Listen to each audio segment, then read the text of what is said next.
आखिर कैसे मालूम पड़ा कि कई सालों पहले धरती पर डायनासोर का राज हुआ करता था।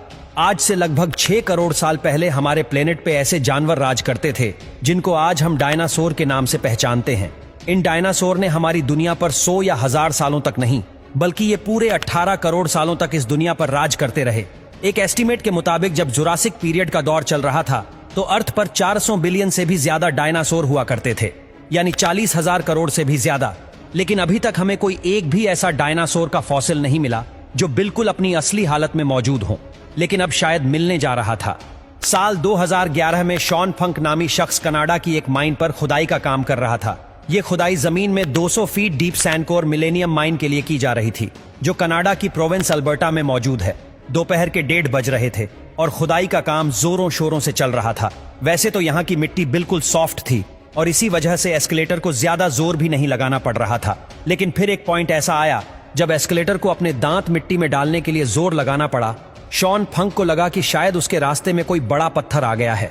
जब उस पत्थर पर जोर लगाया गया तो शॉन को एक अजीबो गरीब पैटर्न जमीन में धंसा हुआ नजर आया। चारों तरफ डार्क ब्राउन मिट्टी और उसके बीच में एक ऐसा पैटर्न जिसके अंदर इस तरह के सर्कल्स बने हुए थे। ये देखकर उसने अपने शिफ्ट सुपरवाइजर को बुलाया और फिर अगले कई घंटों के दौरान माइन पर मौजूद सारे लोग इस अजीब चीज को देखने के लिए इकट्ठे हो गए। लेकिन फिर हकीकत से तो पर्दा तब उठा जब रॉयल टेरल म्यूजियम से ताल्लुक रखने वाले डॉक्टर डोनल हेंडरसन ने सीन में एंट्री मारी। डॉक्टर डोनल हेंडरसन, जिनको प्रीहिस्टोरिक फॉसिल्स का काफी ज्यादा एक्सपीरियंस है, वह देखते ही समझ गए कि ये कुछ और नहीं बल्कि ये किसी ऐसे जानवर का फॉसिल्स है जिसका आज से पहले किसी को भी अंदाजा नहीं था। लेकिन मिलने वाला ये फॉसिल भी प्लीजियोर्स का ही था या किसी और जानवर का, और सबसे बढ़कर ये कि आखिर वह दिखता कैसा था। ये सब जानने के लिए जरूरी था कि पहले इसको सही सलामत जमीन से बाहर निकाला जाए। एस्केलेशन के गुरु बुलवाए गए और बड़ी एहतियात से फॉसिल को जमीन से बाहर निकालने का काम शुरू कर दिया गया। फॉसिल की सभी साइड से और ऊपर से मिट्टी हटा दी गई और अब बारी थी इसको जमीन से अलग करने की। नॉर्मली ऐसे काम के लिए इलेक्ट्रिक जैक हैमर का इस्तेमाल किया जाता है, लेकिन इससे फॉसिल को नुकसान पहुंचने का खतरा था। इसी वजह से एक्सपर्ट्स ने हाइड्रोवेकिंग टेक्नोलॉजी का इस्तेमाल करने का फैसला किया। हाइड्रोवेकिंग एक ऐसी टेक्नोलॉजी होती है जिसमें पानी की हाई प्रेशर गन से किसी भी चीज को काटा जाता है और साथ साथ इंडस्ट्रियल ग्रेड वैक्यूम से मिट्टी और पानी को सक कर लिया जाता है। अब ये जाइंट पत्थर जिसके अंदर फॉसिल मौजूद था वह जमीन से अलग हो चुका था और अब बारी थी इसको उठाकर ट्रक में लोड करने की। एक्सपर्ट्स का ख्याल था कि इसको क्रेन की मदद से उठाकर ट्रक में आसानी से लोड कर दिया जाएगा, लेकिन जैसे ही क्रेन ने फॉसिल को ऊपर उठाने के लिए जोर लगाया तो वो एक ही झटके में 2 हिस्सों में बंट गया। ये देखते ही साइट पर मौजूद तमाम लोग बड़ी मुश्किल में फंस गए। जहां एक्सपर्ट्स को अपनी मेहनत जाया होने का दुख था, वहीं रॉयल टेरर म्यूजियम की टीम को फॉसिल के टूट जाने का गम खाया हुआ था। लेकिन ऐसा नहीं था कि सारी उम्मीदें खत्म हो गई हो। बेशक फॉसिल टूट चुका था, लेकिन ये अभी भी कंप्लीट था। इसके अंदर क्या कुछ छुपा है ये जानना अभी बाकी था।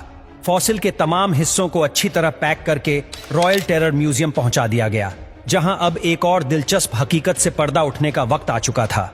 इस पॉइंट पर किसी को भी फॉसिल की असल हकीकत मालूम नहीं थी। करोड़ों साल जमीन के अंदर दफन रह जाने की वजह से फॉसिल को इसके इर्द गिर्द जमे हुए पत्थरों से अलग करना एक ऐसा काम था जिसमें सालों की मेहनत रिक्वायर्ड थी, लेकिन यह काम करना बेहद जरूरी था। पूरे 5 साल और 7,000 घंटों की मेहनत करके फॉसिल को जब पत्थरों से अलग कर दिया गया तो जो कुछ देखने को मिला वो पिछले कम से कम 8 करोड़ सालों से किसी ने भी नहीं देखा था। सारे पैलियोंटोलॉजिस्ट ये देखकर हैरान रह गए कि ये फॉसिल किसी प्लेजियोसोर का नहीं बल्कि ये तो डायनासोर का फॉसिल है। लेकिन सबको एक जोर का झटका तो तब लगा जब उनको ये मालूम पड़ा कि इस डायनासोर का फॉसिल इतनी अच्छी तरह प्रिजर्व्ड है कि अभी तक इसकी खाल भी डैमेज नहीं हुई। ये दुनिया का इकलौता ऐसा डायनासोर था जो हमें बिल्कुल असली हालत में मिला था। रेडिश ब्राउन कलर की स्किन, सेल्फ डिफेंस के लिए पूरी बॉडी पर आर्मर्ड जैकेट और 3.5 टन वजनी इस डायनासोर के बारे में इससे ज्यादा और कुछ मालूम नहीं था। अब बारी थी पैलियोंटोलॉजिस्ट की, जिनको डायनासोर की इस अजीब किस्म पर तहकीकात करनी थी। सालों की रिसर्च और कई 100 टेस्ट करने के बाद जो कुछ मालूम पड़ा वो वाकई काफी ज्यादा इंटरेस्टिंग था। ये डायनासोर आज से करीब 110 मिलियन साल पहले मरा था और जिस वक्त इसकी मौत हुई थी तब ये कुछ खा भी रहा था। आहिस्ता आहिस्ता चलने वाला ये डायनासोर प्लांट्स खाता था और हैरत अंगेज तौर पर इसके पेट से उस प्लांट के ट्रेसेस भी बरामद हुए जो इसी के साथ प्रिजर्व हो गए थे।